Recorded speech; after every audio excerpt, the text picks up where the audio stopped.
सहारनपुर बड़ी संख्या में मुस्लिमों को पार्टी से जोड़ने की तैयारी। अल्पसंख्यक मोर्चा के राष्ट्रीय अध्यक्ष जमाल सिद्दीकी पहुंचे सहारनपुर। भाजपा ने सन 2027 में मुस्लिम वोट हासिल करने के लिए बड़ा दांव खेला है। बड़ी संख्या में मुस्लिमों को पार्टी से जोड़ने की जिम्मेदारी भाजपा अल्पसंख्यक मोर्चा को दी गई। इसी के तहत बृहस्पतिवार को सहारनपुर में अल्पसंख्यक मोर्चा के राष्ट्रीय अध्यक्ष जमाल सिद्दीकी ने कई बड़ी बातें कही। इस मौके पर मीडिया से बातचीत करते हुए भाजपा अल्पसंख्यक मोर्चा के राष्ट्रीय अध्यक्ष जमाल सिद्दीकी ने कहा कि सच्चाई यह है कि पीएम नरेंद्र मोदी के नेतृत्व में देश और प्रदेश में हिंदू मुस्लिम का भेद समाप्त हो रहा है। उन्होंने कहा कि आज हालात यह हो गया कि निकाय चुनाव में मुस्लिम मतदाताओं वाली सीटों पर भाजपा के उम्मीदवारों ने मुस्लिम मतों से जीत हासिल की।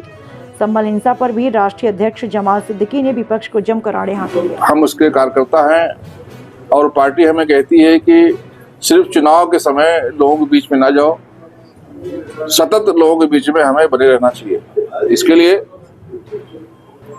भारतीय जनता पार्टी की तरफ से हम लोग अल्पसंख्यक मोर्चा के लोग मीट ग्रीट एंड लिसन कार्यक्रम के तहत हम अपने समाज के अल्पसंख्यक समाज के लोगों के साथ जाकर मिलते हैं, उनसे चर्चा करते हैं, उनकी दिक्कत क्या है, उनकी परेशानी क्या है, सरकार से क्या योजनाएं मिल रही हैं और कौन सी योजना हमें लानी चाहिए समाज के भले के लिए। इन सब बातों पे हम चर्चा करते हैं। उनके बातों को हम अपने साथ लिख कर ले जाते हैं और माननीय राष्ट्रीय अध्यक्ष के माध्यम से सरकार तक पहुंचाने का काम करते हैं। उसी कड़ी में हम यहाँ पर आए। अभी उपचुनाव हुआ है यूपी में, जहाँ पर कभी समाजवादी पार्टी का वर्चस्व रहता था। 31 साल के बाद भाजपा को वहाँ जीत नसीब हुई। 65% मुसलमान ने क्या जादू किया है जमाल सिद्दीकी ने और क्या जादू किया अल्पसंख्यक मोर्चा ने कि भारतीय जनता पार्टी के साथ मुस्लिम खड़ा है और वोट कर रहा है। ये जादू माननीय योगी जी का है, ये जादू माननीय प्रधानमंत्री श्री नरेंद्र मोदी जी का है और हमारे उत्तर प्रदेश के अल्पसंख्यक मोर्चे के अध्यक्ष जो कुंवर बासित अली जी है, उनकी टीम है। उन्होंने बहुत अच्छी मेहनत की। हम लगातार लोगों के बीच में रहे, हम उनके सुख दुख में भागीदार रहे। इसलिए लोगों को अब समझ में आ गया कि भारतीय जनता पार्टी कैसी पार्टी है जो हमारा उत्थान कर सकती है। बाकी सपा बसपा और कांग्रेस के लोग हमें लड़ाते हैं, हिंदू मुस्लिम की बात करते हैं और हमारा वोट लेकर फिर 5 साल हमारे बीच में नहीं आते हैं। मैं धन्यवाद करना चाहूंगा उत्तर प्रदेश के मतदाताओं का कि जिन्होंने भारतीय जनता पार्टी को भारी बहुमत के साथ वोट देकर सबके मुंह को बंद कर दिया है। एक नया रास्ता उत्तर प्रदेश का दिखाया है और ये रास्ता इंशाल्लाह पूरे देश भर में जाएगा। संबल हिंसा पर क्या कहेंगे सर? संबल में जिस प्रकार से उपद्रव हुआ है, वहाँ पर हिंसा हुई है, 4 लोगों की जान गई है, लगातार आरोप लगाए जा रहे हैं। कांग्रेस के सांसद है इमरान मसूद, उन्होंने भी आरोप लगाए हैं कि जो गोली है वो पुलिस की लगी है उन युवकों को। क्या कहेंगे इस पर? मेरा सिर्फ इतना कहना है कि ये गंगा जमनी तहजीब को मजबूत होते हुए देखना नहीं चाहते। ये हिंदू मुस्लिम भाइयों की एकता को देखना नहीं चाहते। जिस प्रकार से सपा बसपा और कांग्रेस का वोट बैंक इसका है, ये लोग नफरत की राजनीति शुरू कर दिए हैं और मैं तो ये कहता हूं कि वहां के जो सांसद हैं उनको तत्काल गिरफ्तार करना चाहिए, क्योंकि ये उनकी साजिश है कि फिर से दंगा भड़के और लोग आपस में लड़ें और भारतीय जनता पार्टी से जो मुस्लिम है वो दूर जाए। एक साजिश के तहत सपाइयों ने दंगा करवाया है। ये सुनियोजित तरीके से दंगा हुआ है और इसमें जो हानि हुई है उसका FIR तत्काल जो है वहां के लोगों को गिरफ्तार करने के लिए करना चाहिए।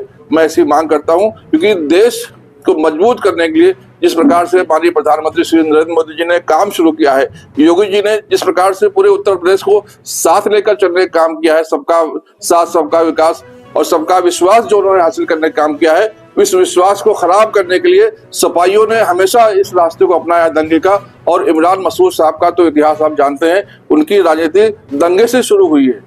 तो वो 100 चूहे खाकर बिल्ली हज को चली है, वो जो बयान दे रहे हैं ये ठीक नहीं है और इसकी जांच शुरू हो गई है, न्यायिक जांच शुरू हो गई है, सच सामने आएगा। सर, सर्वे की बात हो रही है लगातार। अजमेर की तरफ एक शिव मंदिर कहा जा रहा है कि अजमेर में जो है पूर्व में शिव मंदिर था, वहाँ की भी सर्वे की बात सामने आ रही है। कहीं ना कहीं क्या होने वाला है देश में, किस तरीके से सर्वे होने वाले हैं? क्या अगर इस प्रकार से सर्वे होंगे तो लगातार हिंसा रहेगी? इसके लिए जो डाली गई थी वो भी देश मजबूत हाथों में है और ऐसे उचक्के लफंगे और विरोधियों के हाथ में खेलने वाले जो टट्टू हैं वो कामयाब नहीं होने चाहेंगे। जिस प्रकार से माननीय मोदी जी का पूरी दुनिया में लोकप्रियता बढ़ रहा है, लोग उनको बदनाम करने के लिए ऐसी हरकतें कर रहे हैं। ऐसी नीच हरकतों को देश बर्दाश्त नहीं करेगा। आपके शेड्यूल में दरगाहों का जिक्र आया कि आप दरगाह जाएंगे, गंगोह जाएंगे, शेखपुरा जाएंगे आप, और दीगर दरगाहों का भी जिक्र है। आपके ये बताइए, सर्वे में मस्जिदें कितने सुरक्षित रहेंगी?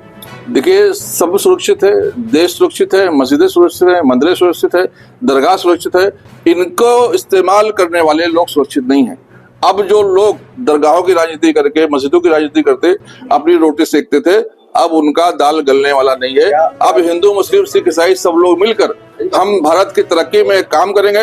माननीय प्रधानमंत्री श्री नरेंद्र मोदी जी ने जिस प्रकार से विकसित भारत बनाने का काम शुरू किया है, उस विकसित भारत को बनाने के लिए हिंदू, मुस्लिम, सिख, ईसाई सारे भाई आज जो कुदरती में संदेश दिए हैं, इंशाल्लाह उसी प्रकार से हम मिलकर काम करेंगे, इस भारत को मजबूत बनाएंगे।